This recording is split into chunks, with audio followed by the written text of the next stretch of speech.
Welcome to the Deep Dive. Yep. Today, we're taking on the career of an absolute giant. I mean, a figure who, whether you realize it or not, has probably influenced how you laugh. Oh, for sure. How you relate to your boss, how you see your own workplace. We are looking at Gregory Martin Daniels, the creative force behind some of the most influential, long-running, and just critically beloved comedies of the last 3 decades.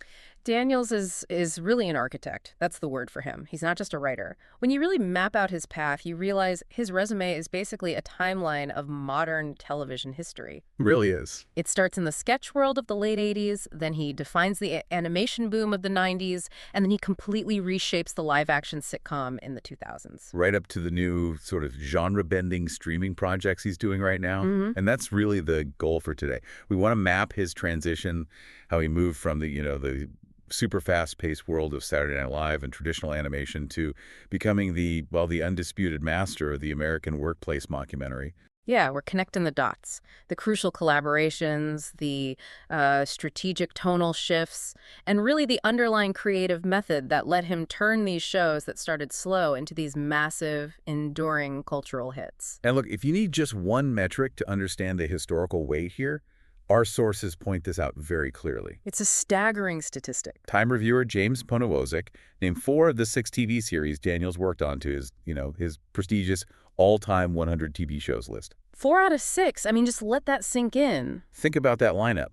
Saturday Night Live, The Simpsons, King of the Hill, and of course The Office. It's a run of influence that is it's almost historically unprecedented for a single creator. Especially across such different formats: sketch, animation, live action. Absolutely. So we're tracking his evolution from his debut back in 1987 all the way through to his new projects premiering in 2025. Let's unpack this. Let's do it. So Greg Daniels was born Gregory Martin Daniels on June 13th, 1963 in New York City. Yeah. And the biographical sources immediately give us this background that just seems perfectly engineered for a life in sophisticated comedy. It's a great example of this, like dual influence. On one hand, you've got the foundational intellectual curiosity. His mother, Judy, worked at the New York Public Library. So he's grounded in literature, in reference, and books. Yeah, exactly. And then on the other side, you have the corporate media establishment. His father, Aaron Daniels, was the president of the ABC radio network. Wow. Okay. So he's growing up with this deep understanding of how media actually works, the operations, the distribution, but it's balanced by this really rigorous literary foundation. But the personal spark, the moment he decided on the kind of comedy he wanted to write, that came remarkably early. He wasn't just consuming TV, he was like reverse engineering satire. Totally. His early interest came from watching the structural absurdity of Monty Python's Flying Circus, that chaotic, non sequitur style. Yeah. And that's key. Python taught him how to disrupt structure. But the sources also point out that at just 11 years old, he was deep diving into the linguistic precision and character-based humor of S.J. Perelman. At 11, that's incredible. Perelman's work is all about using highly formal language for totally absurd or mundane situations. Right, and that combination, the sort of formal, elevated language mixed with this underlying character-driven chaos, that's the signature of almost everything Daniels has ever written. It's what makes a show like The Office work, right? Yeah. The mundane environment is constantly undercut by these absurd performances and these precise linguistic failures. He was learning how to write The Office before he even had a driver's license. It's amazing. Yeah. And that leads directly to this ultimate anecdote that connects his childhood directly to his magnum opus. His very first joke was a Karnak the Magnificent joke. The classic Johnny Carson bit. Classic Johnny Carson bit, yeah, which he wrote for his father. And this exact joke, the structure of this grand performative reveal that just falls completely flat. Was later put into the Office episode, The Dundies. It's a perfect metaphor for Dunder Mifflin. The performance is always bigger than the substance. And any attempt at glamour or mystery just dissolves into, banality. The Karnak setup is Greg Daniels in miniature. So then, his academic path was, as you'd expect, pretty focused. He went to the rigorous Phillips Exeter Academy before enrolling at Harvard University. And this period was foundational, not just for, learning comedy, but for forming the crucial relationships that would define the next 20 years of his career. It was at Harvard where he wrote for the legendary Harvard Lampoon, and this, of course, is where he met Conan O'Brien. Right. Their collaboration started right there, and it set up a partnership that, according to O'Brien himself, led them to their first professional writing gigs together right after they graduated in '85. And their joint professional debut was on that HBO sketch series, Mm-hmm. not necessarily the news. But here's a crucial piece of detail that often gets overlooked. Their start was incredibly short-lived. It was met with immediate failure. They were both fired, like right away due to budget cuts. Wow. I didn't know that. That early failure, I mean, that must have been formative. Oh, absolutely. It teaches you right away that the industry is volatile and that creative freedom often comes from resilience, from recognizing that even top-tier talent can be subject to these, external, uncontrollable things. Like a budget cut. It's a very relatable moment for anyone listening who's ever faced a setback. Yeah, for sure. But that Lampoon connection paid off pretty quickly. By late 1987, both Daniels and O'Brien met Lorne Michaels, and they secured a 3-week tryout on the SNL writing staff. And that was their entry point into the incredibly demanding, high-stakes world of live sketch comedy. Daniels stayed on the writing staff for 3 years until 1990. And SNL, I mean, that's where you learn to structure rapid-fire jokes, deal with immediate audience feedback, and manage a massive ensemble cast. And the sources confirm his work there was critically recognized almost immediately. He won an Emmy Award for Outstanding Writing for his contributions to SNL's 14th season in 1989. So winning an Emmy within 2 years of starting, that shows he adapted to that format incredibly quickly. He'd mastered the 90-second joke structure. But what's interesting is what he did next. The sources note he has a single writing credit for Seinfeld in 1992. Just one. Right. And that one credit feels like a really telling exploratory step. Seinfeld was the absolute height of the traditional multicam, joke-driven sitcom at that time. Daniels sort of tested those waters briefly before making this huge pivot. A massive strategic pivot. To long-form animation with The Simpsons. It signals he recognized early on that maybe traditional live-action sitcoms wouldn't allow for the kind of deep character work he was really interested in. And that transition from the high-pressure weekly deadline of SNL sketch writing to long-form serialized narrative in animation, that's the crucial second phase of his career. Right. This is where he learned how to build characters, not just through jokes, but through, history and emotional arcs. A skill set that would become absolutely vital for the success of The Office. So in 1993, Daniels joins the writing staff of The Simpsons for its 5th season. And as you noted, the timing is so critical here because it coincided with the departure of a lot of the original writers. Yeah, this wasn't a relaxing environment. He was stepping into a major creative transition for, at the time, the most popular show on television. And here's that recurring irony that connects all his collaborators. His first day on The Simpsons coincided with Conan O'Brien's last day. Conan was leaving to become a late-night host. So Daniels walks into this writer's room believing, according to interviews, that he had missed the boat. He thought the glory years were already behind it. Exactly. That's a huge burden of expectation to walk in with. Yeah. But it sets up this incredible truth. He didn't miss the boat at all. He helped steer the ship right through its most acclaimed middle era. What's so fascinating is how he injected his own sensibility, that blend of heart and satire, into a world that was already so well established. And he didn't just tread water. The sources are clear that he contributed some of the most enduring, structurally sound, and character-rich episodes of the entire series. He showed this immediate mastery of the medium. Okay, so let's look at the evidence. In Season 5, he wrote Homer and Apu, which was Emmy-nominated for that classic song, Who Needs the Quickie Mart? Which is an amazing song. It is. But what makes that episode so deeply Daniels-esque is the specific focus on Apu's cultural situation, his connection to his community. It makes him a three-dimensional character, not just a punchline. And he followed that with Secrets of a Successful Marriage in Season 5 and then some major hits in Season 6 like Homer Bad Man and the universally acclaimed Lisa's Wedding. Lisa's Wedding is an all-timer. That episode showed a flash forward to a mature Lisa struggling with her identity. And it became the 3rd episode of the series to win a Primetime Emmy for Outstanding Animated Program. Daniels just demonstrated this incredible skill in using the animation format to explore genuine emotional depth and character growth. He didn't just write great episodes either. He leveraged his own life experience. For Bart Sells His Soul in Season 7, the sources confirm the story was based on a childhood experience of his own. Yeah, where he too wrestled with the abstract concept of a soul. This willingness to use these highly personal, almost philosophical moments to drive comedy, that's a direct through line to the pathos of The Office. For sure. But perhaps the biggest training ground for his later work came with his final credit. He served as supervising writer alongside showrunner Josh Weinstein for the landmark episode 22 short films about Springfield. We really need to pause on the significance of that role. Yeah. What does supervising writer mean in this context, especially for an episode famous for its incredibly complex structure? It's vital. The whole challenge of 22 short films was linking dozens of these disparate, quick vignettes, many written by other writers, into a cohesive narrative that still felt like Springfield. So, as a supervising writer, he was basically the architect of the episode. Exactly. He had to manage this expansive, often chaotic ensemble of characters and give each one a quick, satisfying arc that ultimately connected back to the whole. That is a technical skill set. Managing an intricate ensemble under one roof that became the defining feature of Dunder Mifflin and Pawnee City Hall. He mastered the large ensemble structure in animation before he ever tried it in live action. And the reception to his work was just unanimous.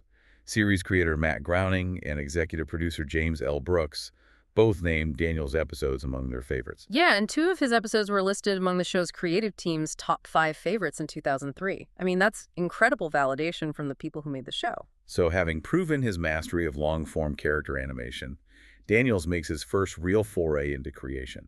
He leaves The Simpsons to co-create King of the Hill. Right, with Mike Judge. Yeah. And this ran from 1997 to 2010, and it's coming back in 2025. And Daniels' role here was so foundational that it required a specific crediting decision. Judge's original pilot draft, which had Hank Hill, it needed a lot of refinement. A lot. Daniels rewrote that pilot script and created several essential defining characters that just weren't in Judge's first draft. Like Luann Platter and Hank's incredibly complex father, Cotton Hill. Yes. And critically, he also contributed key characterization ideas, like making Dale Gribble the paranoid conspiracy theorist we all know and love today. That specificity transformed Gribble from just a generic neighbor into this uniquely American figure of suburban paranoia. And this is where the sources really highlight Daniels' immense creative input. Mike Judge was so impressed and so appreciative of the significance of Daniels' creative architecture. It wasn't just polishing the pilot, he was building foundational characters. Exactly. So Judge credited him as a co-creator, not just a developer. That difference is huge in Hollywood. A developer, they come in, they fix structural issues, maybe adapt existing material. Right. But a co-creator is recognized for creating the fundamental building blocks of the show's world, its characters, its tone. Judge acknowledged Daniels as an essential creative partner from the ground up. But the truly transformative aha moment that connects King of the Hill to his later mockumentary success is his methodology. The sources note that Daniels took the writers down to Texas with reporter notebooks to do research. This is the birth of the Daniels system, a foundational commitment to grounded observational research. They weren't just relying on stereotypes of Texas. No, they went to observe the mundane details of life in, the fictional Arlen, Texas. What kind of shoes do people wear? How do they talk about propane? What are their anxieties? That deep commitment to, anthropological observation translated directly into the show's quality. For sure. The sources confirm that this process allowed King of the Hill to succeed with this subtle character humor and a sense of realism that just set it apart from other animated sitcoms of the era. IGN named it the 27th best animated series, and they specifically complimented this dedication to nuanced character humor derived from reality. The show even won an Emmy in '99 for, and they call it, Bobby Love.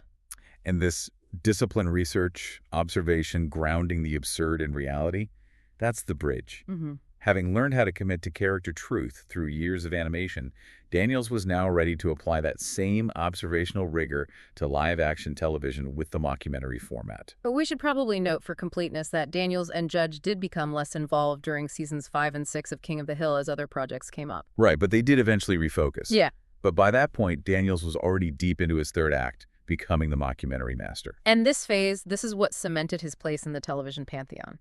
He took a format, the mockumentary, that was niche and honestly often brutal, and made it accessible, wildly popular, and profoundly human for American audiences. In 2005, he takes on this massive challenge of adapting the popular but notoriously dry and uncomfortable BBC series The Office for the U.S. market. And when it premiered, it was to mixed reviews. And that reception forced a crucial conscious decision by Daniels and his team. Okay, but hold on. isn't making the lead character more likable a creative compromise? The original UK series with Ricky Gervais as David Brent, it was brilliant precisely because Brent was such a genuinely awful person. Right. So how did Daniels manage to soften Michael Scott without losing the satire and the edginess that made the UK version a classic? That is the central question of the adaptation, and it's where Daniels proves his strategic genius. It wasn't about making him nice, it was about giving him pathos. Pathos, okay. David Brent was defined by his sociopathic need for attention and his consistent cruelty. Daniels and the writers decided that Michael Scott should instead be defined by a deep, almost childlike yearning for family and acceptance. So the humor shifts. Yeah. In the UK version, you're laughing at the cruelty. In the US version, you laugh at the ineptitude and the cringe. But you also feel sympathy for the character's profound loneliness. Yep. They deliberately worked to make the American version more optimistic. They shifted Michael Scott's character from malicious intent to accidental offense, often driven by his desperate desire to be loved. And that fundamental creative pivot from dry satire to optimistic cringe comedy anchored by heart, that's what unlocks the show's potential. The critical vindication, thanks to that tonal adjustment, came fast and hard with Season 2. James Poniewazek, placing the show on his all-time 100 list, praised Daniels for creating not a copy, but an interpretation. An interpretation that was more satiric and less mordant. He recognized that Daniels didn't water down the format. He tailored it perfectly to the American sensibility. And the show achieved massive cultural and critical success. It won the Outstanding Comedy Series Emmy in 2006 for that second season. Daniels also personally won for writing the celebrated episode Gay Witch Hunt in 2007. Gay Witch Hunt is the perfect case study for the Daniels method. It takes a topic that's so ripe for offense, Michael uses a slur, but the resolution. The resolution, where Michael awkwardly tries to kiss Oscar to prove he isn't homophobic, is not just funny. It provides this bizarre moment of reconciliation and growth, even if it's deeply flawed. Exactly. His writing credits for the series are frequently considered benchmarks. But maybe the most daunting challenge he faced was handling Steve Carell's departure in Season 7. Right. How do you write off the central gravitational force of a series without collapsing the entire world? It was the episode Goodbye, Michael. And critics noted that it was an incredibly difficult tightrope to walk. But Daniels expertly walked that tightrope by making the exit emotionally satisfying and true to the show's spirit. He focused on the small, quiet human moments, like the final farewell with Jim, rather than some huge, flashy corporate moment. And this, again, it just reinforces Daniels' hallmark, balancing high-concept situational comedy with genuine, earned emotional payoff. Although it is worth noting, the sources do confirm that later seasons of The Office did get some criticism for a drop in quality, especially when Daniels became less involved. Right, he moved on to his next project. His return as the full-time showrunner for the 9th and final season was seen as like a necessary move to ensure the series finished with the creative integrity he'd established. So Daniels' next major project was Parks and Recreation, which he co-created with Michael Schur. And it's important to understand the organic way it was born. It began initially as a directive. A directive from the network. NBC wanted a spin-off of The Office. Yeah, Ben Silverman, who was co-chairman of NBC Entertainment at the time, specifically requested an Office spin-off. Daniels and Schur, they explored the idea, but they decided they just couldn't find the right fit. They didn't want a direct extension of Dunder Mifflin's world. No. They recognized they needed a fresh location and a different central dynamic, especially after Amy Poehler agreed to star. So they settled on a premise that basically inverted the central cynicism of The Office. An optimistic female bureaucrat working tirelessly in small-town government. And this is where the blended inspirations become so insightful about his strategy. The premise was inspired by two wildly different sources. One was the gritty, ground-level realism of local politics, as portrayed on the HBO drama The Wire. They wanted the show to feel grounded in real municipal issues. That's the Daniels research methodology again, treating local government as a real workplace, just like the paper company or the propane dealership.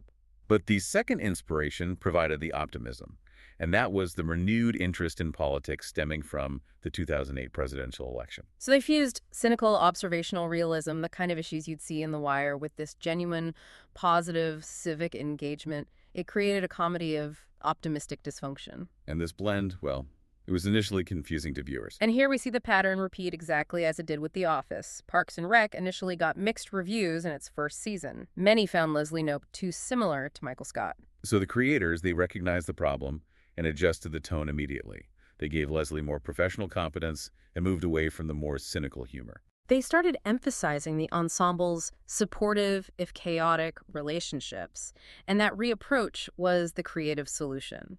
Later seasons earned massive critical acclaim. I mean, Entertainment Weekly called it the smartest comedy on TV by 2011. And for 4 years, Daniels had this incredible high-level task of splitting his time between running the office and launching Parks and Recreation. His influence wasn't just creative, it was managerial. He was defining NBC's entire comedy brand during that period. So as broadcast network sitcoms started to see their influence wane in the early 2010s, Daniels, ever the adapter, he struck a major deal with NBC in 2011 to produce series for Universal Television. You knew the landscape was shifting. Totally. And he began exploring new formats beyond the 22-episode network model. And this transition period shows his willingness to swing for the fences, even when projects didn't pan out.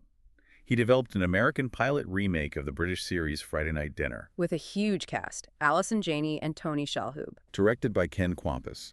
And the fact that this project, despite all that talent, wasn't picked up for series, it just underscores how unpredictable the development process is, even for someone like Daniels. But he kept experimenting.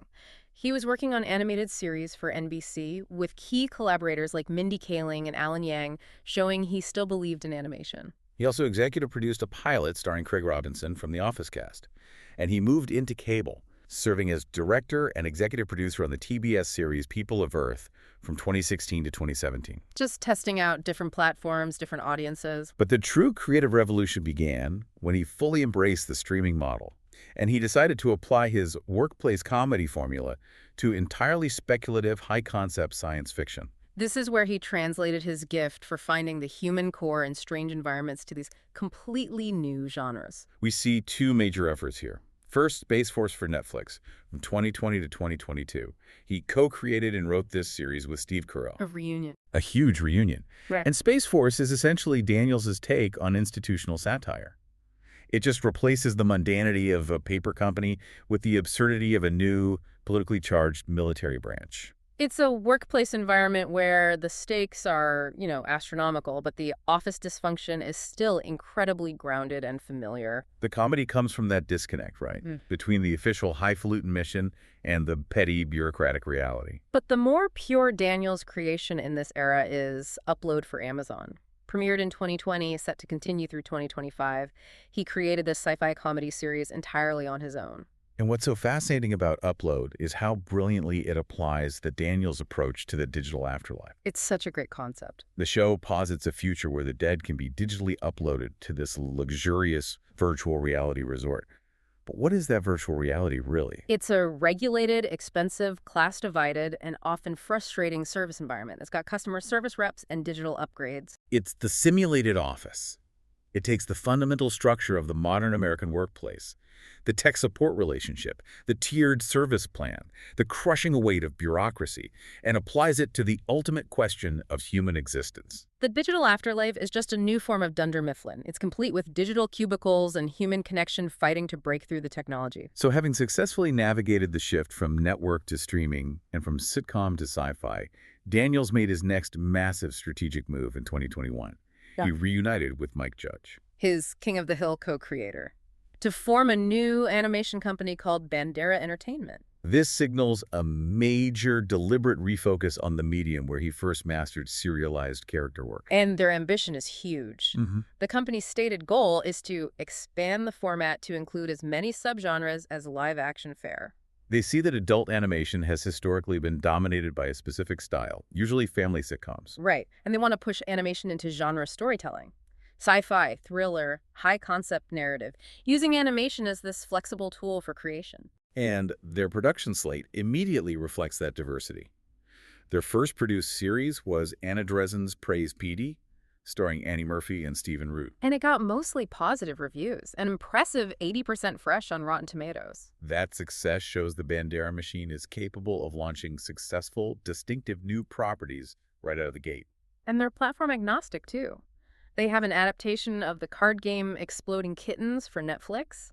They've got In the Know for Peacock, which is a mockumentary about a public radio show. And Common Thought Effects for Adult Swim. So they're engaging with all these different artistic styles and tones. They also have ongoing high-profile development slates, like Best Buds for Peacock and a major project with Sacha Baron Cohen attached. Chelm, the smartest place on earth for Cartoon Network and Max. We should note, though, not every project hits. Bad Crimes, starring Nicole Byer and Lauren Lapkus for Netflix, was a high-profile animated series that was canceled mid-production. Which just proves the inherent risk in high-volume, speculative content creation. And what brings this entire decade-spanning career full circle and really illustrates Daniels' command over both the past and the future of comedy is the year 2025. It promises to be a massive year as he launches brand new concepts while reviving his beloved classics. We have two highly anticipated Daniels series premiering. First, the intriguing new series, The Paper, and the sources list Daniels as the creator, director, showrunner, and writer. So that indicates a highly personal, hands-on auteur project. It's likely reflecting his latest philosophical interests. That's the high-concept future. But balanced against that is the power of nostalgia.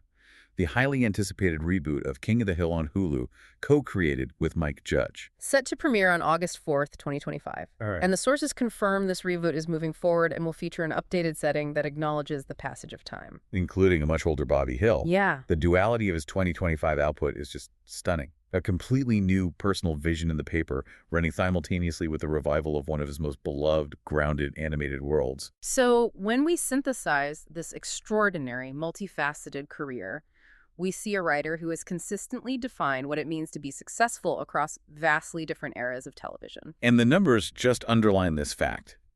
Daniels has been nominated for 21 Primetime Emmy Awards. He's won 5 across all these diverse formats. Let's just recap the spread because it tells such a powerful story.